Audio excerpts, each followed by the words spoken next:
清楚。知今年3月4月，係咪3月26號？好似係26號。啊， 3月26號。冇留意哦。咁點解咧？因為覺得即係冇乜特別，即係邊個做都差唔多。有胡國興啊，有曾俊華，仲有邊個啊？有葉劉，係咪啊？唔係，係仲有林鄭，葉劉入唔到閘。知有真係知知幾個啦？邊3個啊？胡國興、啊曾俊華，啊，仲有林鄭。點解咧？曾俊華啦，我係揀曾俊華。係點解咧？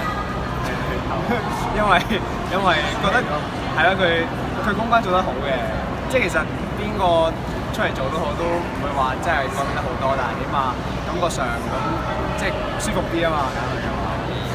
但係當然我哋冇得揀啦。心水啊，心水胡國興，點解咧因為佢夠 Q 咯， ？OK，香港形象啲嘅。其實咧，真心問我嘅話，我覺得3個都唔好嘅，因為但係我個人啦，因為仲要係3個都建制，3個都親中央啦，我個人唔係好中意佢哋啦。我心水唔關我事啊，冇票喎。冇一個係。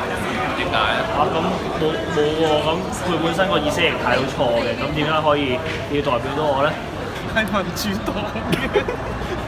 係民主黨嘅就好。即係愛港啦，一定要為市民好咯。應該要了解下多啲民意咯，睇下我哋有啲咩需要。即係之前嗰啲可能佢唔夠了解我哋基層市民。好嘅特首嘅乜嘢？首先啦，要關注民生啦，要對呢個政治有觸覺啦，同埋即係本身對所有即係呢個成個架構要熟悉，同埋即係行政上面都要有翻咁上下經驗。